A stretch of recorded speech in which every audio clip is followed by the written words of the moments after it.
Well, hello, and welcome to the part 4 of painting this illustration. Today we will be painting Skye, and this is my daughter's favorite character, so I should be extra careful about making her as close to the original as possible. I'm just kidding, but let's begin. I'm starting with a yellow ochre, and this pigment is going to be a foundation for her whole face, except for the areas covered with a mask. So I'm putting this color all over, and after I'm done with an area, I clean off and pat my brush on a paper towel and lift highlights.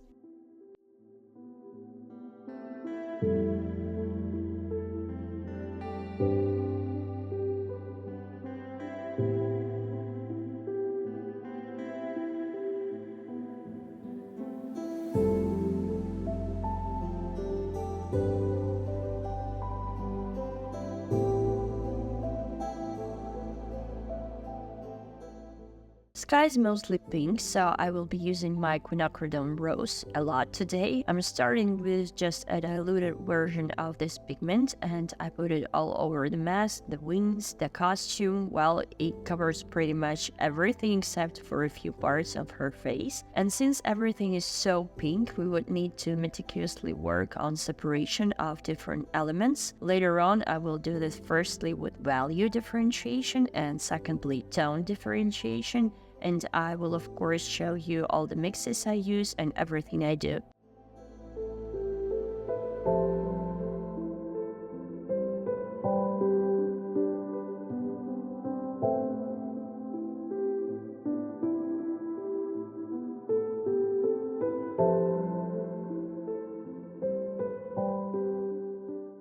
As with other dogs, I have masking fluid all around her paws, and also I created veins in her wings with it. And with Skye specifically, masking fluid really comes in handy, as without it, it would have been really hard to create this glowing effect.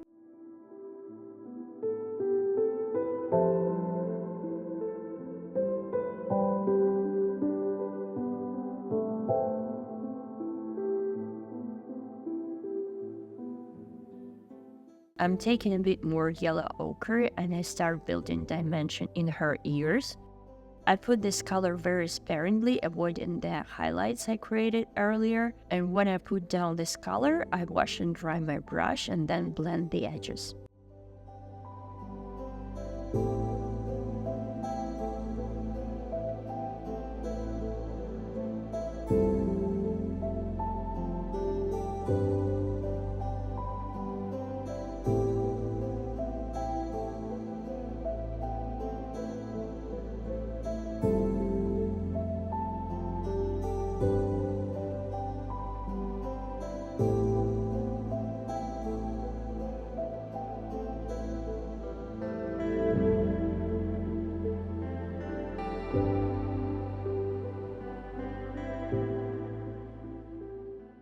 Now I'm taking more quinacridone rose, but this time I'm mixing it with quinacridone purple, and I use this mixture on the wings, creating a gradient from darker and deeper pink to the initial pink that we've laid down in the beginning. And you will also see me using the same color throughout her costume on the parts that are in shadow.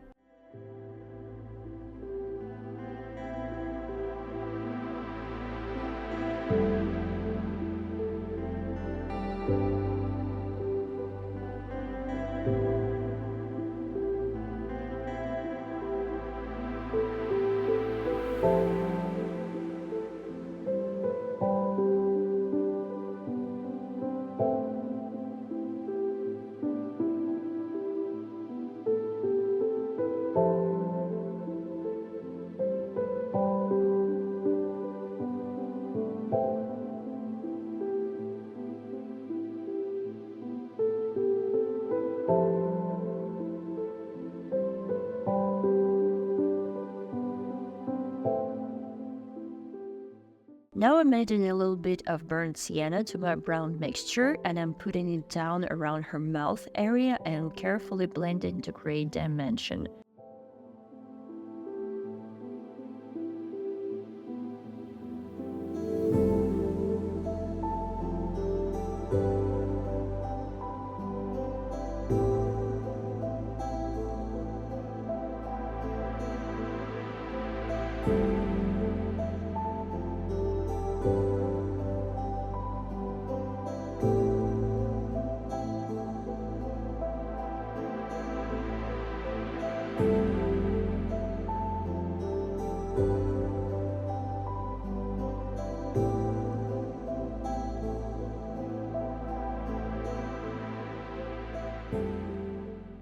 And here I'm deepening this mixture even more with a little bit of neutral tint, and I do the same thing of laying down color and blending.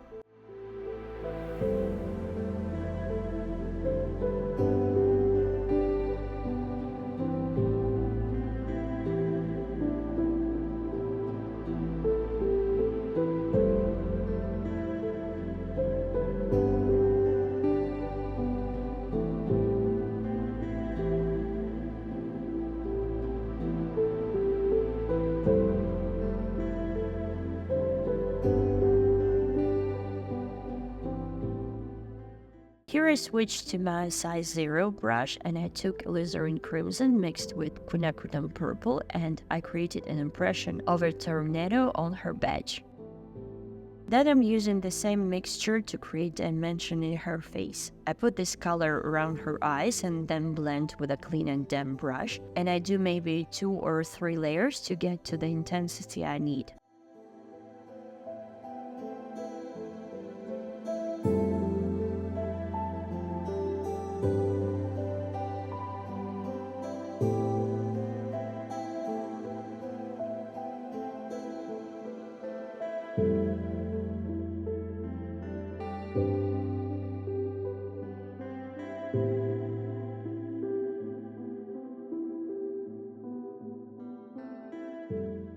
Now for the first time I also add Imperial Purple to my mix and I go over the top part of the mask and again around the eyes to build up contrast.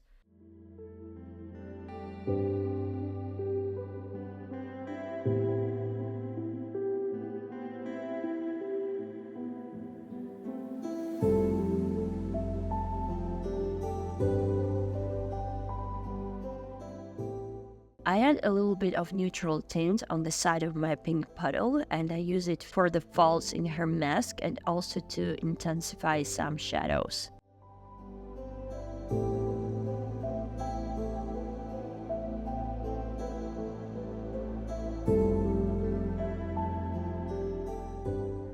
With a pure quinacridone rose, I fill in the irises of her eyes, and then I will be using my darker pink mixture I already had on my palette to go around the rims of her irises.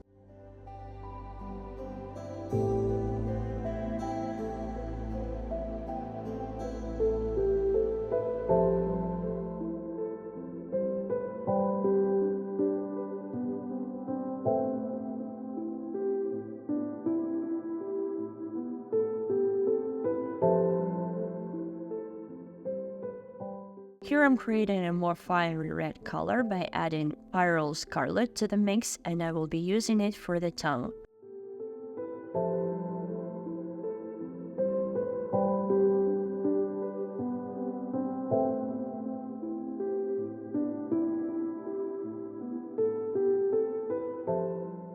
I'm taking just a tiny bit of neutral tint here and I go over the rims of irises again because I felt like they were lacking contrast.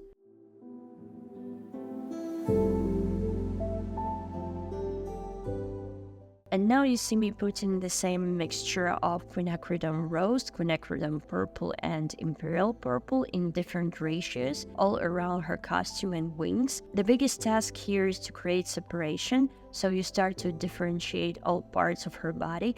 And it was quite a challenge as she's so small and also everything is pink, so it's an additional problem. But try to investigate each small area and determine what is the darkest part of that area, put color there and blend.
Every time at this stage of painting, I start to freak out a little bit because my illustration always looks very creepy, with a lot of middle values and no darks.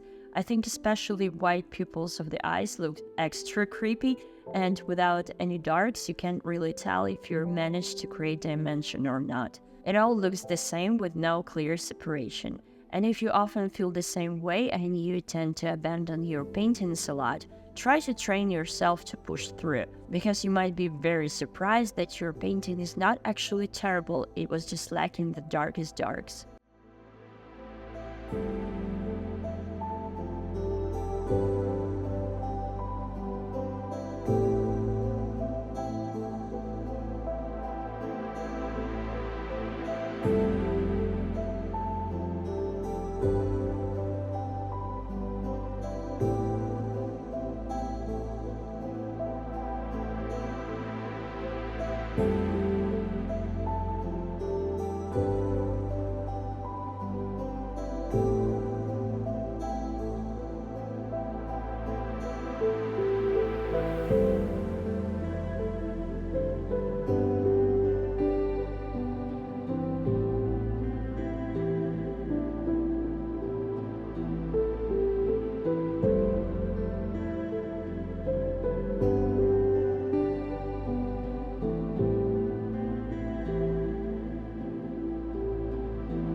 Now we're towards the end and I'm taking off my masking fluid, and see how it creates this instant glowing effect.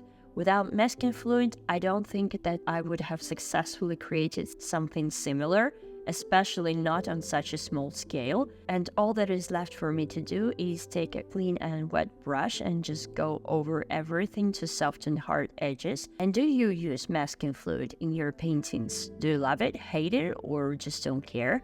Tell me in the comments below.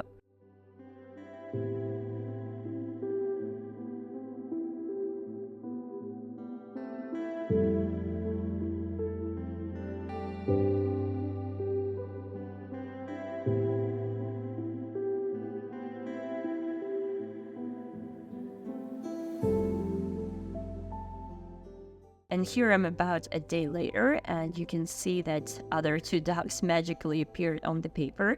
But I wanted to come back to Skye as I realized that I didn't finish the tornado around her. In my reference, it looks like she's flying out of a tornado, and with just few strokes of quinacridone rose, I make an impression of it. In the end, I play a little bit with the background, and I will come back to it later as a finishing touch of the whole illustration. But as for Skye, she's now finished. Please like this video if you're loving this series, and I will see you very soon in the next episode. Bye!